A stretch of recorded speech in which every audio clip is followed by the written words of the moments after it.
Selamat sore Ibu dosen dan Bapak dosen serta teman-teman sekalian. Kami dari kelompok 5 anti korupsi. Di sini kami akan mendiskusikan materi tentang biaya hankam. Sebelumnya kami akan memperkenalkan anggota kelompok kami. Perkenalkan, nama saya Irmina Wendanto. Saya Atri, saya Maria Trisaya, saya Lydia Uyudin, saya Maria Magdalena Nawangkelen, dan saya Esther Salva. Setelah kami memperkenalkan anggota kelompok kami, di sini kami akan mendiskusikan materi tentang biaya hankam. Jadi, negara tanpa jaminan pertahanan dan keamanan atau hankam hanya akan menjadi sia-sia belaka. Oleh sebab itu, hankam menjadi sangat vital. Negara Indonesia sangat luas membentang dari Sabang sampai Merauke, terdiri atas 16.771 pulau dan berbatasan dengan banyak negara seperti Malaysia, Singapura, Filipina, Timor Leste, Papua Nugini, dan Australia. Selain itu, wilayah Indonesia juga merupakan lokasi strategis untuk transit dan perdagangan antar negara. Selain itu, negara Indonesia sangat kaya dengan sumber daya alam yang tidak dimiliki oleh negara lain, dan jumlah penduduk sangat besar. Kondisi ini tentunya mengakibatkan berbagai bentuk kerawanan dan membentuk sistem hankam yang baik dan mampu menjamin keselamatan kita. Jadi teman-teman, setelah kita mendengarkan topik diskusi kita tentang biaya hankam ini, kita sudah mendengar bahwa negara kita ini terdiri dari beribu-ribu pulau, dan negara kita salah satu yang mempunyai kekayaan sumber daya alam ataupun sumber daya manusia. Untuk itu perlu adanya ketahanan dan keamanan untuk melindungi negara kita. Jadi kita sebagai mahasiswa, calon pemimpin bangsa negeri ini, bagaimana skenario terbaik menurut teman-teman tentang pengelolaan pertahanan dan keamanan negara? menurut saya sebagai mahasiswa, kita tentunya serta berperan dalam perbaikan dan meningkatkan pertahanan nasional. Peran yang dapat dilakukan mulai dari lingkungan kita sendiri, seperti dengan rajin dan tekun dalam belajar, tidak melanggar hukum, saling bertoleransi, serta menjunjung tinggi nilai-nilai Pancasila dan nilai-nilai kebudayaan Indonesia. Kalau menurut saya, pertahanan negara dapat diartikan sebagai kemampuan dan usaha bangsa Indonesia untuk mempertahankan kesatuan dan keilahiannya. Mempertahankan ketahanan negara bukan hanya kewajiban pemerintah atau tentara nasional Indonesia. Sebagai generasi muda dan calon pemimpin, mahasiswa haruslah ikut serta berperan dalam mempertahankan dan meningkatkan pertahanan negara. Generasi muda, khususnya mahasiswa, harus bisa membawa perubahan yang jauh lebih baik bagi negara Indonesia. Peran mahasiswa dalam meningkatkan ketahanan negara dapat dilakukan dengan banyak hal, seperti mahasiswa selalu menjunjung tinggi nilai-nilai Pancasila dan nilai-nilai kebudayaan Indonesia. Hal ini harus dilakukan mengingat di tengah era globalisasi ini, paham-paham yang tidak sesuai dengan Pancasila sangat mudah masuk ke Indonesia. Mahasiswa sebagai agen of change harus membuat perubahan ke arah yang lebih baik untuk negara Indonesia. Menurut saya, kita sebagai calon pemimpin, kita harus mengelola dan dapat dilakukan dengan meningkatkan rasa toleransi antar sesama, tidak menerima informasi secara mentah-mentah. Kita harus meningkatkan rasa nasionalisme serta menghilangkan sikap etnosentrisme. Oke, baik teman-teman, dalam penyelenggaraan pertahanan negara, setiap warga negara mempunyai hak dan kewajiban untuk ikut serta dalam upaya pemerintahan negara sebagai pencermin kehidupan kebangsaan yang menjamin hak-hak warga negara untuk hidup setara, adil, aman, damai, dan sejahtera.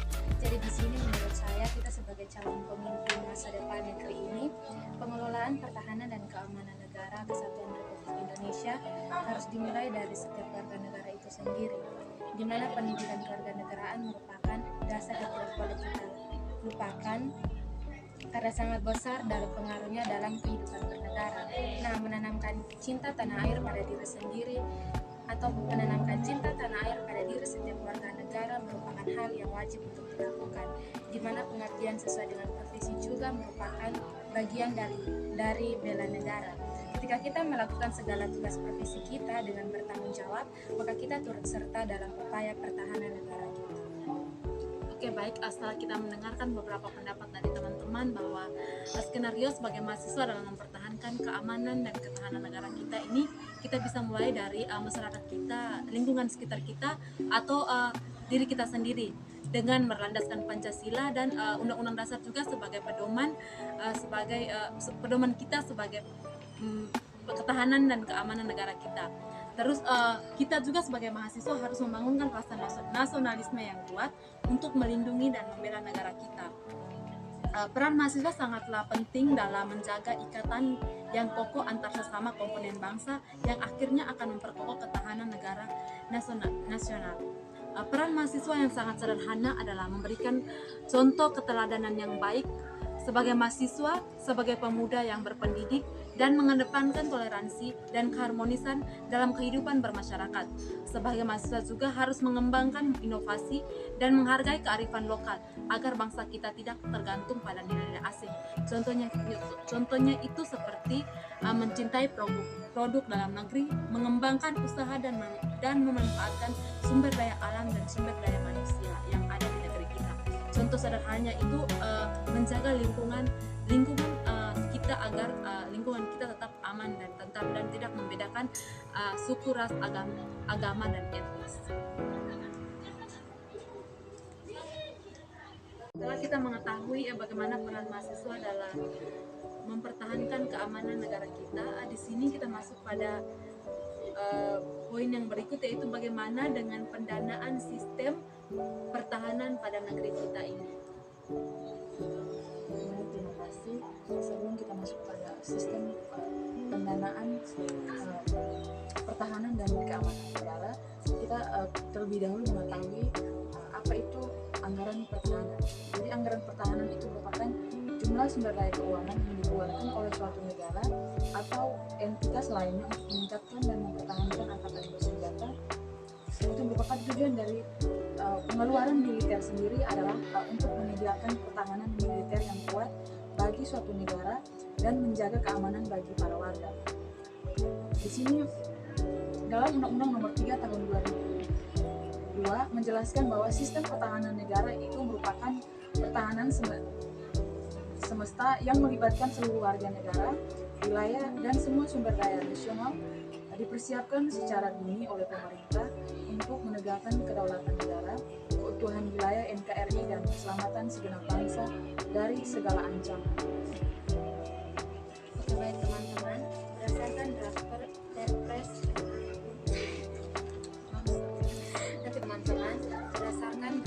Perpres yang beredar, perencanaan kebutuhan alat peralatan pertahanan dan keamanan atau Alpahankam dari Kemenham untuk Renstra 2020 sampai 2044 mencapai USD 124 miliar. Itu setara dengan 1.760 triliun. Nah, angka 1.760 triliun ini didapatkan dari kombinasi 4 variabel utama, yaitu yang pertama pertumbuhan ekonomi 5%, yang kedua anggaran pertahanan 1% terhadap PDB, yang ketiga proporsi belanja alutsista ke anggaran pertahanan 15%, dan yang terakhir yang keempat pembiayaan luar negeri 30% dari total pembiayaan. Nah, beberapa item pengadaan dan pembiayaan MEF tidak terlaksana karena tidak tersedianya anggaran dari pemerintah, di mana terjadinya perubahan rencana pengadaan ataupun proses tender yang tidak sukses, sehingga rembuk Alpahankam ini merupakan solusi atas ketidakkontinuan pencapaian target sistem pertahanan negara. Di samping itu juga teman-teman, di sini diperlukan kesadaran segenap komponen bangsa terhadap arti pentingnya anggaran pertahanan negara serta tersedianya Alpahankam yang memadai. Setelah kita mendengar bagaimana pendanaan sistem pertahanan negara ini, tadi kita mendengar bahwa bangsa kita ini sangat memerlukan biaya untuk kebutuhan pertahanan negara kita. Terus bagaimana sebaiknya pengelolaan batas wilayah perbatasan? Jadi tujuan dari suatu negara adalah memaksimalkan kesejahteraan masyarakat. Wilayah Indonesia berbatas dengan 10 negara, baik darat maupun lautan. Untuk mengeluarkan kebijakan pengelolaan kawasan yang strategis, perlu rangkaian proses pengambilan keputusan yang lengkap. Dalam pengambilan keputusan tersebut diperlukan data dan informasi yang akurat. Terus berikut adalah pengelolaan batas wilayah. Pengelolaan batas wilayah ini yang pertama yaitu terwujudnya keutuhan dan kedaulatan wilayah negara yang ditandai dengan kejelasan dan ketegasan batas-batas wilayah. Terus yang berikut yaitu meningkatkan kesejahteraan masyarakat yang ditandai dengan menurunnya jumlah penduduk miskin di kecamatan perbatasan dan pulau kecil terluar. Baik, di sini acara menjaga wilayah perbatasan negara. Itu yang pertama melakukan patroli perbatasan secara berkala untuk mencegah tindakan kejahatan seperti penyelundupan, bajak laut atau pencurian ikan yang merugikan negara. Yang kedua, memeriksa dokumen perjalanan oleh pihak yang berwenang di lokasi pemeriksaan imigrasi atau pos lintas batas. Baik, cara atau upaya dalam menjaga wilayah perbatasan yang berikut ialah memelihara dan mempertegas batas wilayah negara agar tidak dikelahi oleh negara lain. Yang berikut melakukan tindakan hukum yang tegas bagi pihak yang melanggar wilayah perbatasan negara. Setelah kita mendengar begitu banyak penjelasan tentang pengolahan wilayah perbatasan, terus bagaimana sebaiknya dengan industri strategis yang ada di negara kita ini? Baik teman-teman, industri strategi di Indonesia kini makin berkembang pesat karena industri strategi merupakan industri yang berbasis teknologi yang mengelola bahan dasar menjadi bahan yang berkualitas. Tujuan pembuatan industri strategis di negara Indonesia agar negara lebih mandiri dan juga dapat menghasilkan produk-produk yang berkualitas. Pertumbuhan sektor industri Indonesia cukup stabil pada tahun 2021. Pertumbuhan sektor industri Indonesia sebesar 4,3%. Pertumbuhan tersebut terutama didorong oleh pertumbuhan subsektor industri pengolahan yaitu sekitar 4,8%. Sektor industri manufaktur merupakan subsektor industri yang paling dominan di Indonesia. Baik teman-teman, pemerintah melalui Kementerian Pertahanan mengeluarkan kebijakan kekuatan pokok minuman atau minuman.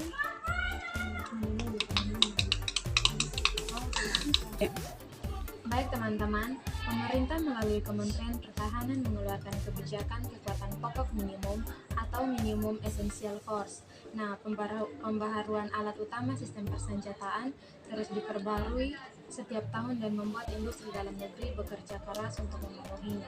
Nah, pada tahun 2012 pemerintah dan DPR mengesahkan Undang-Undang Nomor 16 tahun 2012 tentang industri pertahanan, di mana undang-undang itu awalnya bernama RRU Pengembangan dan Pemanfaatan Industri Strategis untuk Pertahanan atau RRU Industri Strategis Pertahanan dan Keamanan yang dibahas selama 2 tahun sejak 2010 sampai dengan 2012.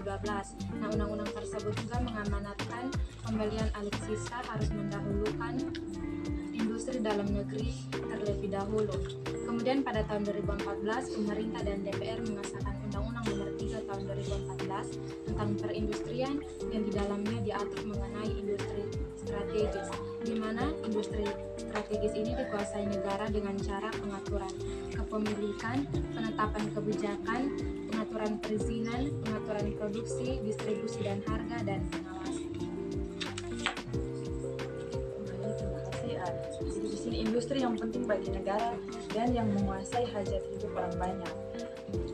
Meningkatkan atau menghasilkan nilai tambah sumber daya alam strategis atau mempunyai kaitan dengan kepentingan pertahanan serta keamanan negara dalam rangka pemenuhan tugas pemerintahan negara.